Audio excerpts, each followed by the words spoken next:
Hey guys, it's Daniel, and today I'm going to be talking about what we know about Lady Gaga's new album. So basically this video is going to be about all the facts that we know about LG5. I'm going to be talking about the producers and the writers that she basically has confirmed through her social media pages, and I'm also going to be talking about certain cryptic tweets that she's been sending out lately. So without further ado, here is what we know about Lady Gaga's mysterious fifth album.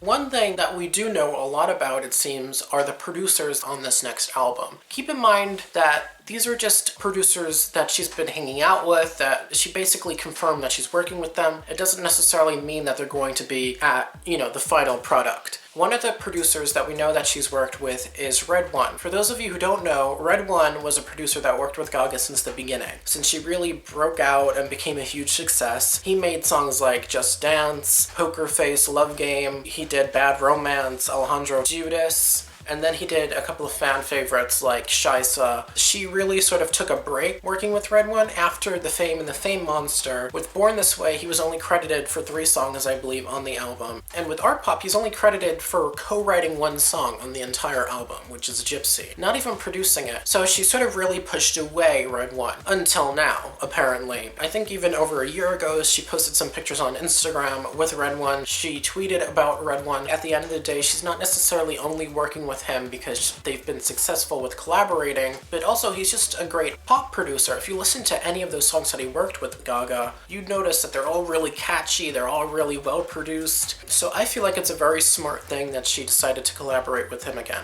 Another producer we know she's working with is Mark Ronson. For those of you who don't know, Mark Ronson is a pretty big producer in the pop world. He's made a couple albums. I don't know too much about him, but you definitely know one of his biggest songs, which was Uptown Funk with Bruno Mars, which was one of the biggest songs last year and maybe one of the biggest songs of all time on the Billboard charts. I believe it stayed #1 on there for several weeks. So he's definitely successful. And another thing that some people might not know is that he's actually worked with Gaga once before on a Wale track called Chillin', where she just sings the chorus on the song really early on in her career. I personally think that this is a really good producer to be collaborating with, especially after his success with his last album and his lead single off of that album. He definitely is a talented guy, and I feel like him and Gaga working together is something that'll just be a positive thing. Another producer or writer that I believe was revealed to be working with Gaga is Nile Rodgers, who was in the group Chic back in the day. They had a couple of hits. I don't know exactly how many, but I know that the group that he was in was extremely successful. Niall has also worked with Daft Punk, which won Album of the Year, I think 2 years ago. And I believe he produced Get Lucky, the track that they did with Pharrell. He worked with Gaga before on her remake of Chic's track, I Want Your Love, for a fashion line. He obviously knows what he's doing.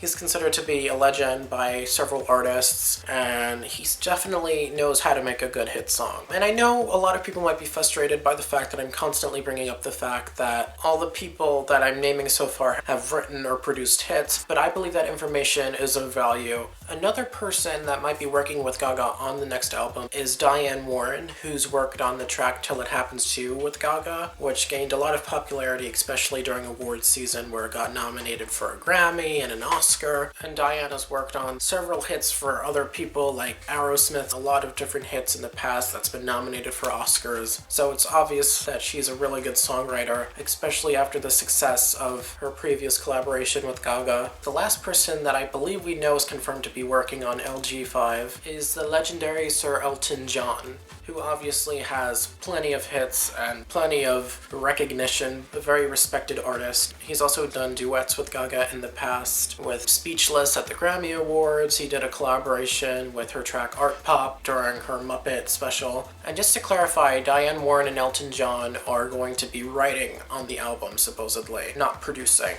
Another thing that we know for sure is that this album is definitely coming out this year. Gaga has confirmed it at, I believe, the Golden Globes. In the press room, she said that she's making the album. So if you follow Lady Gaga's Twitter and Instagram, you might have realized that maybe a month ago, she hasn't been doing it as often now, but every once in a while she sends out a tweet with the caterpillar emoji. She's done this probably more than 5 times. So it's obviously something that she probably wants us to see. Even though she's spoken before while doing interviews for Till It Happens to You, where she spoke about how her fans look into everything she tweets, this is something consistent. This isn't an emoji she's only been tweeting like once or twice. She's been tweeting this caterpillar emoji multiple different times. Even though this isn't necessarily a fact and something that's confirmed, I feel like it is something that should be pointed out in this video. So basically what I'm saying is that caterpillars, or this whole cocoon, butterfly, caterpillar aesthetic going on, might be imagery she might be exploring with at least a single or some kind of aspect about the next album.